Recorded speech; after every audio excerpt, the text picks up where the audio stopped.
You pick up a split log from the pile behind your shed. It looks fine. Bark's gone, wood's gray from the weather, feels about as heavy as you'd expect. You toss it in with the rest, ready for tonight's fire. Most people never think about that log again once it's in the stove. But there's an old, simple habit that woodcutters have used for generations to catch the one thing a log's outside will never tell you, whether the inside has already started to rot. That habit isn't a secret. It isn't buried in some forgotten government file.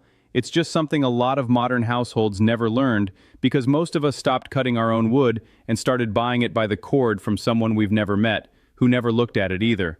I want to show you 3 simple checks: weight, sound, and the end grain, that take about 10 seconds per log and tell you more about your firewood than any store label ever will.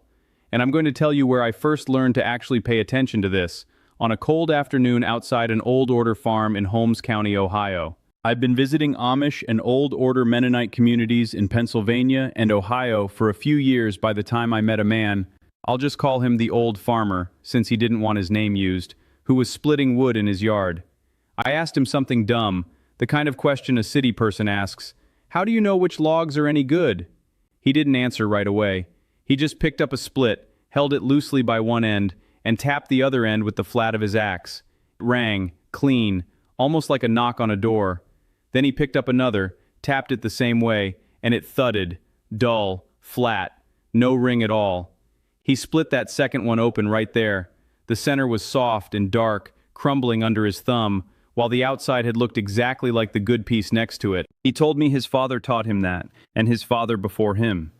Not because it was some ancient survival secret, just because if you split and burn your own wood for a living, year after year, you learn fast which logs burn clean and which ones smoke, smolder, and waste your time.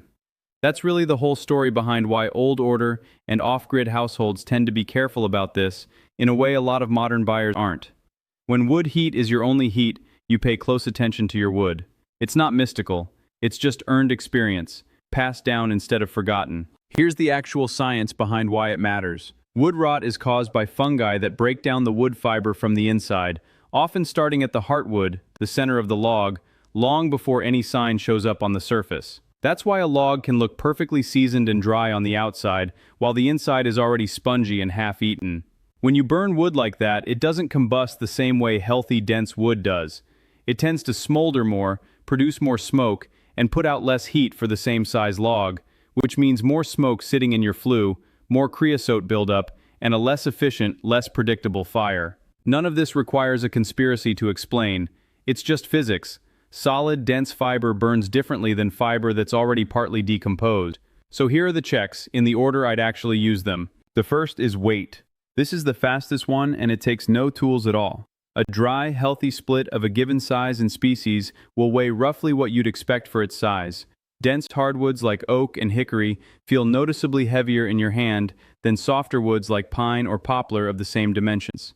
Once you've handled a few dozen splits of the same wood you normally burn, your hands learn the baseline. A piece that feels distinctly lighter than its neighbors, for no obvious reason, no unusual dryness, no smaller size, is worth a second look. Lost mass usually means lost wood fiber, and that's exactly what fungal decay does. It consumes the material from the inside, so the log gets lighter without necessarily changing much on the outside. The second is the tap test, the same thing that farmer showed me.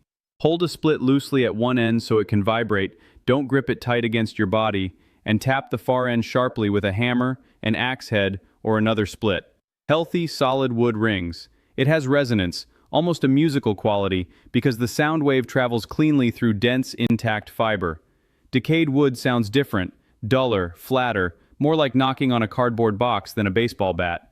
This works because internal decay breaks up the wood's structure, creating small voids and softened areas that absorb and scatter sound instead of letting it carry through. The third is looking at the end grain, the flat face where the log was split or cut. Fresh, healthy hardwood shows tight growth rings and a fairly even color throughout. Pale in maple, warm tan in oak, reddish in cherry, depending on species. Decayed wood often gives itself away here. You might see darker streaks or blotches radiating out from the center, a spongy or crumbly texture right at the middle, or patches that look gray, greenish, or unnaturally pale compared to the surrounding wood. If you press a thumbnail into the center and it sinks in easily where the rest of the log is firm, That's decay. None of these three tests is complicated, and none of them requires special equipment. Together they take maybe 30 seconds per log, and they catch the vast majority of decayed wood before it ever goes near your stove. Now I know some of you watching this don't have a wood pile at all. You're in an apartment or a house with gas or electric heat, and you might be wondering why any of this applies to you. Here's the honest answer. For most people, it won't come up often.